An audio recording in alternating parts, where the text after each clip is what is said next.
Here is the cowl rear support.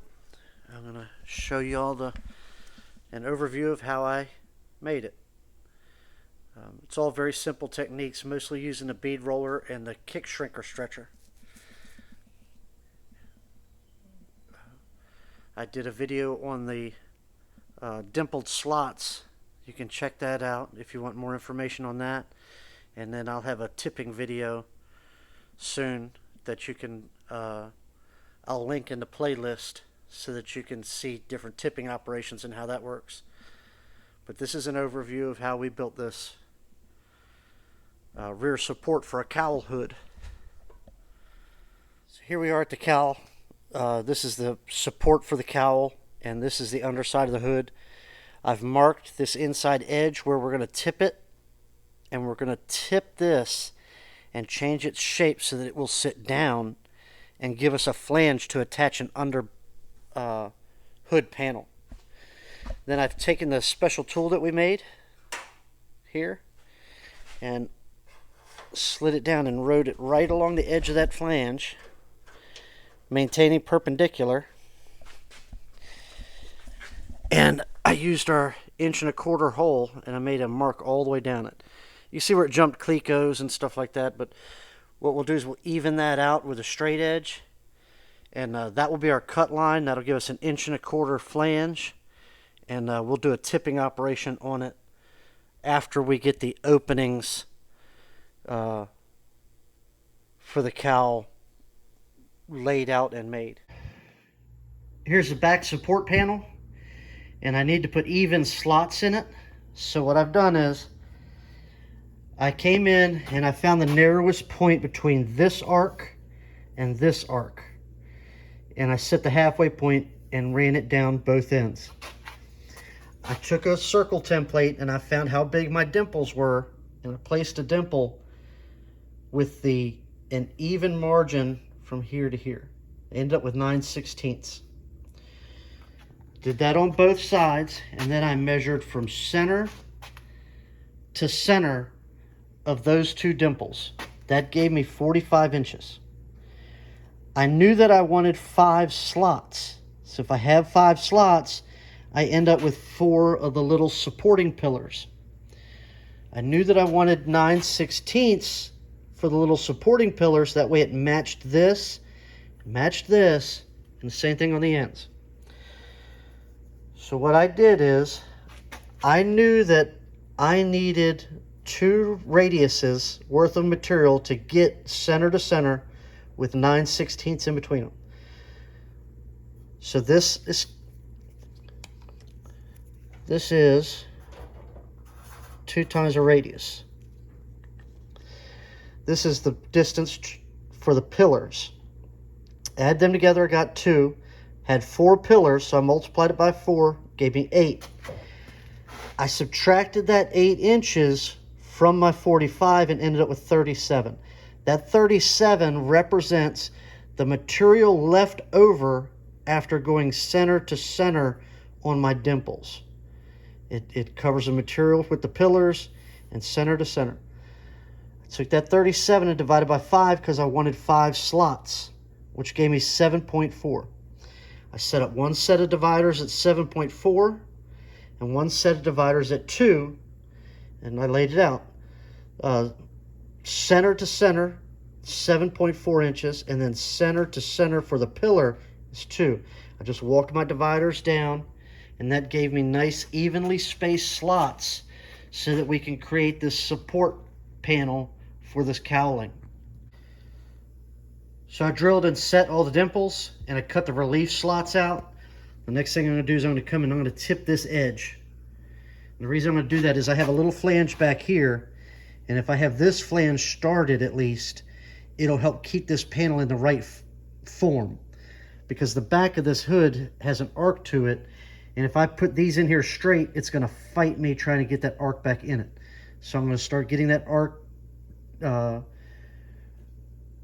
flange to where it helps hold that arc before I start doing the tipping on the dimples, slots. So here we are. I began to tip the slots, and then I tipped the lower flange. And you can see the part doesn't fit anymore. It needs to fit inside of this shape, and it used to, but now it doesn't. And the reason is this had less radius than this. It was a concave part, so this had less radius than this, and we tipped it up. It pulled the part in, which created that shape. So now what I need to do is stretch this edge. And by stretching this edge, I will relax it out, and I can create that form that I need. Shape always takes precedence over form. Form is two-dimensional. I can flex it and bend it right back any way I need to. But once I change the shape, I begin to lock it into those where I need it to be. So I'll start stretching that flange, and I'll get it back to where the part fits correctly before I do anything more to the slots. So the only thing that I've done is stretch that flange. And you can see how much closer it is now. I accidentally overstretched it a little bit, so I got some gap that I got to take out. But that's all that I did was stretch that flange, and it's instantly coming into the proper shape and proper form. So let me go in and I'll make those little bit of corrections. You just got to shrink that flange in a few spots, and it should pull right back in. But once I have it right, we'll get set up and we'll start dealing with the rest of those slots. Here we are. We're clecoed in. It's got a nice fit to it. So now we can start coming and doing a little bit of hammer and dolly work. If this upper edge needs anything, we can take care of that upper edge. We can also take and start dollying the bevel around those slots and getting all of that ready. This is where we're at so far. Here we are, roughed in. Got our 5 slots. Okay, they still need a little bit of cleaning up. There's some hammer and dolly work and some metal finishing to do. But I just want to get the shape right. And that'll be the back support for the cowl. And we can paint this a really dark flat black, where we could put screens in here, or whatever we want to do from there. Now that inner lip where the under panel is going to be bolted to, I can go and tip an edge up on it because I have the shape right now, and that will help lock it in. So that's what we're going to do. We're going to mark it and we're going to tip that in. So here it is. And what I did, once we tipped that flange and stretched it, I then tipped a burr on it. So on the side profile, it looks like a piece of C-channel, and that'll just make it a little bit stiffer. And that'll give us the landing point for hardware to go for the under panel. I'm going to put it back on, and I'll give you a view of what that looks like. So here's the underside, and you can see now we have a place to attach hardware down into this. This may need to be adjusted a little bit so that our inner panel will lay flat, but the customer wants us to try and hide this flange and hide as much of this as we can. Now the air box sits up inside of this, so we're going to have to work our way around that, but this gives us a nice flange to where we can attach to where we can try to get a panel to go all around all of this and hide it. And with that extra little burr onto it, it's very nice and rigid. So it'll be a good foundation for what we're going to try and do.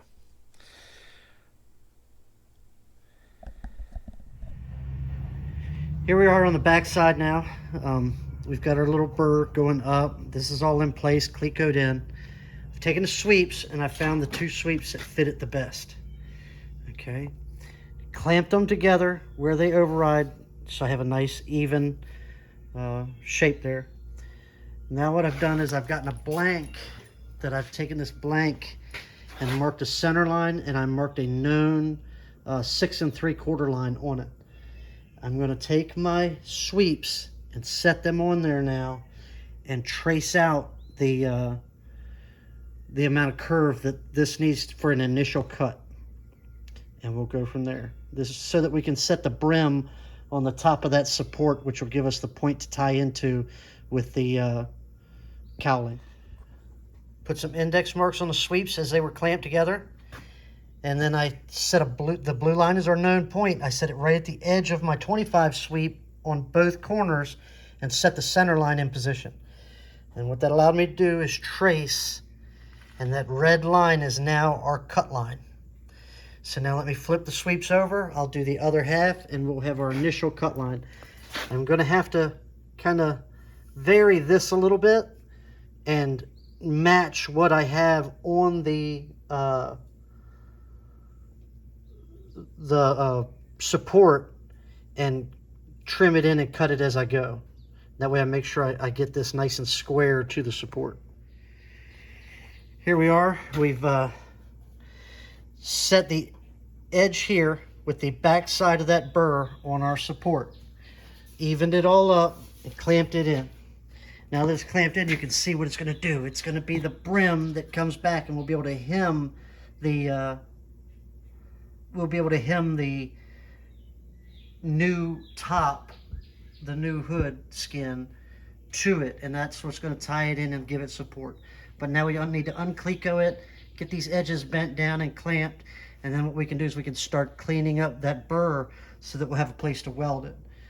The burr is an offset to keep us from welding on a corner, and the corner is going to help us supply stiffness and keep some distortion out of it, and it's going to help us and make it easier to planish out and everything. But you'll see as we go. So here we are. I've roughed in that radius down there, and I've roughed in this one down here.